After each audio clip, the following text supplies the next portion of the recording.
आणि यानंतर बातमी आहे ठाकरे ब्रँड संदर्भातली। मुंबई महापालिकेच्या बेस्ट पतपेढीच्या निवडणुकीकडे सगळ्यांचं लक्ष लागलं होतं, कारण एकच होतं, या निवडणुकीच्या निमित्तानं प्रथमच उद्धव आणि राज ठाकरे यांचे पक्ष एकत्र आले होते।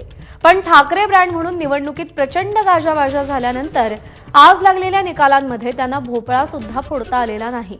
21 जागांसाठी झालेल्या निवडणुकीत उद्धव ठाकरे यांनी तर राज ठाकरेंकडून 2 उमेदवार होते, पण त्यांचे सगळे उमेदवार पराभूत झाले। शशांक राव यांच्या पॅनलचे सर्वाधिक 14 उमेदवार जिंकलेत, तर महायुतीच्या सहकार समृद्धी पॅनलचे 7 उमेदवार विजयी झालेत। गेल्या 9 वर्षांपासून उद्धव ठाकरेंची बेस्ट पतपेढीमध्ये सत्ता होती। मुंबई महापालिका निवडणुकीपूर्वी ठाकरे बंधू एकत्र येण्याची मोठी हवा निर्माण झाली आहे, पण हे ठाकरे बंधू पहिल्याच परीक्षेत साफ नापास झाल्याचं दिसून आलंय। ठाकरे बंधू एकत्र आले तरी त्याचा महायुतीवर परिणाम होणार नाही असं प्रत्युत्तर महायुतीकडून दिलं जात होतं, ते प्रत्यक्षात उतरल्याचंही दिसून येत आहे। बेस्टच्या पतपेढीतला हा पराभव ठाकरे बंधूंसाठी मोठा धक्का मानला जातोय। बेस्टच्या पतपेढीच्या या निवडणुकीमध्ये 15,000हून अधिक मतदारांनी कौल दिलाय।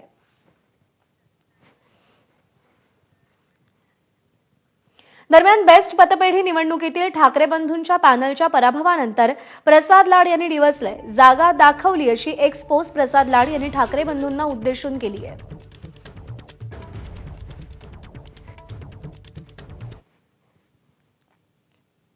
बेस्ट पतपेढीच्या निकालामध्ये महायुती प्रणित पॅनलला बहुमत मिळालेलं नाही, मात्र या निकालावरून उपाध्यांनी ठाकरे बंधूंना डिवचण्याची संधीही सोडलेली नाही।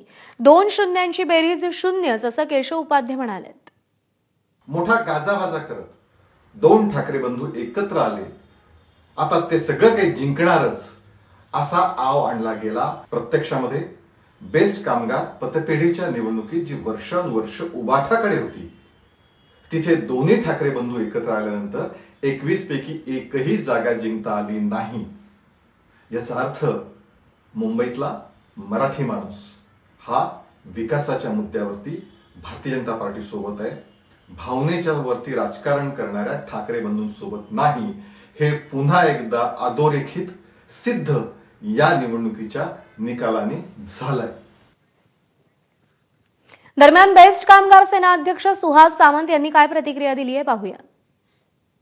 जे जिंकले त्यांचं मी मनापासून अभिनंदन करतो।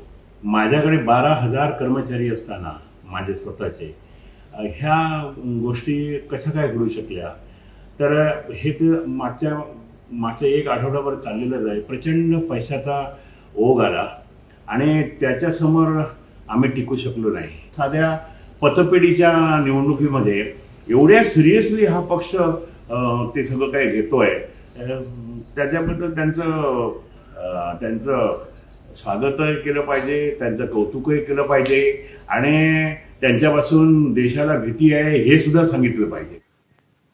दरम्यान या निकालानंतर ठाकरेंच्या शिवसेनेचे खासदार संजय राऊत यांनी काय प्रतिक्रिया दिली आहे तीही पाहूया। ठाकरे बँड कधीच फेल होणार नाही। मी जोपर्यंत माझ्याकडे या विषयावर पूर्ण माहिती येत नाही, काय झालं या निवडणुकीत, कशा प्रकारचे निकाल लागले, तोपर्यंत मी या विषयावर बोलणार नाही। पतपेढीची निवडणूक म्हणजे काय परीक्षा नाही, ही चाचणी परीक्षा सुद्धा नाही। लोक एकत्र आले, निवडणुका लढले असतील।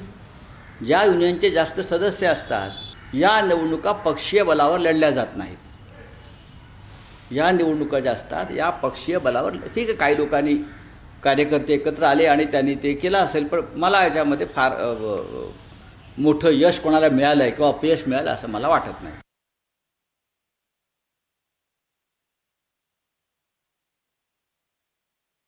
निवडणुकीमध्ये पराभव झालेला आहे। बेस्टच्या पतपेढीमध्ये ठाकरेंचा पराभव झाला। एकत्र आल्यानंतर दोन्ही ठाकरेंचा पहिल्याच निवडणुकीमध्ये पराभव झालाय। 21 पैकी एकाही जागेवर विजय मिळू नये हा ठाकरेंचा दारुण पराभव आहे। 9 वर्षांची सत्ता असूनही ठाकरेंचा भोपळा फुटलाच नाही। निवडणूक मतपत्रिकेवर झाल्यानं यापुढे ईव्हीएमला दोष देणं ठाकरेंसाठी कठीण होणार आहे। भाजपलाही बहुमत नाही, पण ठाकरेंवर टीकेची मोठी संधी यामुळे भाजपला मिळाली आहे। ठाकरे आणि भाजप समोर असूनही शशांक रावांनी सामर्थ्य दाखवलंय।